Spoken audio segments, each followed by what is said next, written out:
हम बात कर रहे थे हरियाणा के विकास कार्यों की। आइए अब हम बात करते हैं गुरुग्राम की। मंडी में खरीद ये भी ज्यों की त्यों जारी रहे, उनके लिए एक नया विकल्प खुला है।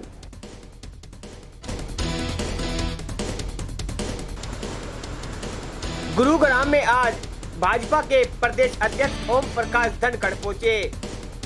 गुरुग्राम में भाजपा प्रदेश अध्यक्ष ओम प्रकाश धनखड़ ने गुरुग्राम में प्रेस वार्ता को संबोधित करते हुए कहा कि किसान भाइयों को आर्थिक आजादी देने वाला कृषि अधिनियम दोनों सदनों में पास होने पर सभी किसान देशी भाइयों और देशवासियों को बहुत बहुत शुभकामनाएं देता हूं। उन्होंने कहा कि यह अधिनियम आने वाले समय में देश के समस्त प्रगतिशील किसानों के आर्थिक आजादी का सूत्रधार होगा।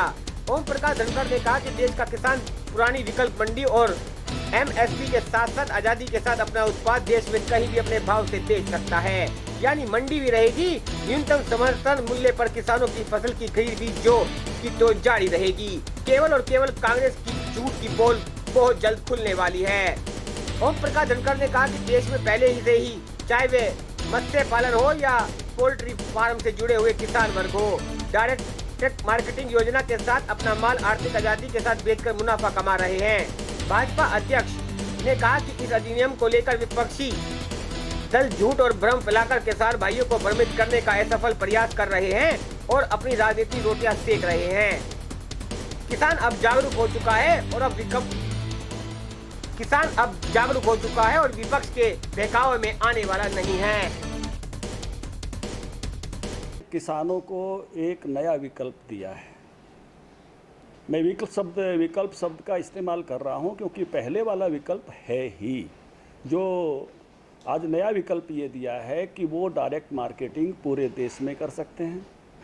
वो डायरेक्ट मार्केटिंग अपने खेत में से कर सकते हैं, अपने खलियान में से कर सकते हैं, अपने घर से कर सकते हैं। उनको जगह की भी छूट मिल गई है, सड़क किनारे भी कर सकते हैं जैसे वो पहले करते हैं, कई जगह हम देखते हैं। तो एक विकल्प दिया है कहीं से भी मार्केटिंग करने का। दूसरा विकल्प दिया है देशव्यापी जाकर अपना फसल बेचने का, एक नया विकल्प दिया है। लेकिन पुराना विकल्प मंडी और MSP मंडी में खरीद ये भी ज्यों की त्यों जारी रहेगी।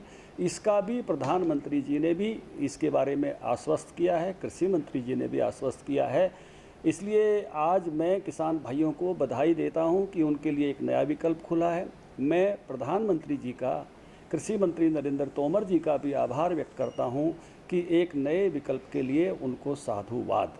मैं जब यहाँ कृषि मंत्री था, जब इसका जिक्र भी नहीं था, तब भी एक बात करता था, पेरी अर्बन एग्रीकल्चर। हम हरियाणा के लोग ऐसी खेती करें जिसको डायरेक्ट मार्केटिंग दिल्ली में, गुड़गांव में, इस 4 करोड़ की आबादी में कर सकें। क्योंकि ये बात हम बार बार कहते रहे हैं कि डायरेक्ट मार्केटिंग से फ़ायदा ज़्यादा होता है, क्योंकि जितना किसान 6 महीने में कमाता है, कई बार बीच वाला व्यक्ति उससे 6 दिन में कमा लेता है। इसलिए जो व्यक्ति डायरेक्ट मार्केटिंग कर सकते हैं, हमको ये भी मालूम है कि अभी ऐसे ज़्यादा नहीं हैं। 82,000 किसान हमारे किसान उत्पादक संघ, जिसको FPO कहते हैं, उससे जुड़े हुए हैं। हमारे पास एग्रीकल्चर यूनिवर्सिटी, किसान आयोग, डिपार्टमेंट, इनमें लगभग 25,000 किसान ऐसे हैं जो प्रगतिशील किसान हैं, जो डायरेक्ट मार्केटिंग करते हैं। तो ऐसे डायरेक्ट मार्केटिंग करने वाले किसान, FPOs, ये कानून, ये रास्ता उनके लिए बना है। जो बाकी लोग भाई लोग हैं, वो सारे के सारे जो अभी डायरेक्ट मार्केटिंग नहीं चाहते हैं या उनका अभी उसमें से आदत नहीं आई है, उनके लिए MSP और मंडी ऐसे ही खुली रहेगी।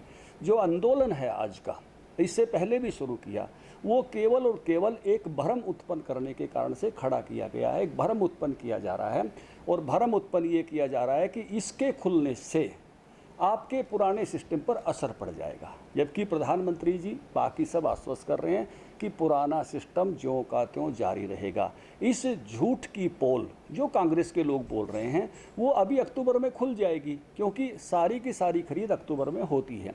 बाजरे का, धान का एक एक दाना खरीदा जाएगा और उसके आगे फिर रबी में खुल जाएगी। अभी तो इस सरकार के 4 साल हैं, केंद्र के भी और राज्य सरकार के भी, 8 बार फसल खरीदी जाएगी।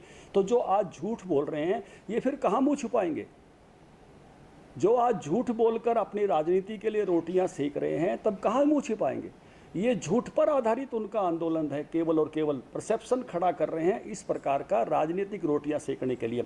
और ये लोग जो है बहुत ही झूठे भी हैं। क्यों झूठे हैं? कांग्रेस के घोषणा पत्र में इन्होंने लिखा हुआ है ऐसे सुधारों की बात। हुड्डा साहब के एक कमेटी बनी थी 5 मुख्यमंत्रियों की, और हुड्डा साहब उसके हेड थे। 15 दिसंबर 2010 को वो रिपोर्ट वो सौंप के आए थे, और उस रिपोर्ट में उन्होंने यही 5.13 जो क्लोज है यही लिखा हुआ है कि हम एपीएमसी एक्ट में सुधार करेंगे, किसानों को डायरेक्ट मार्केटिंग का अवसर देंगे, हम किसानों के लिए इस प्रकार के रास्ते खोलेंगे कि किसान को उसकी समृद्धि बढ़े और मिडल मैन उसमें से कम हों। ये उन्होंने खुद उसमें अपनी घोषणा में कहा हुआ है, अपने उसमें कहा हुआ है। आज वो इसके समर्थन में खड़े हो गए हैं क्योंकि ओनली फॉर पॉलिटिक्स, ये राजनीति के लिए राजनीति है। ये इस प्रकार से जो ये कर रहे हैं, इनकी पोल इस समय में खुल जाएगी। गुरुग्राम से एनसीआर न्यूज के लिए एमी शर्मा की खास रिपोर्ट। अपने शहर की ताजा खबरों के लिए एनसीआर न्यूज के साथ बने रहिए। चैनल को लाइक व सब्सक्राइब करें। नमस्कार।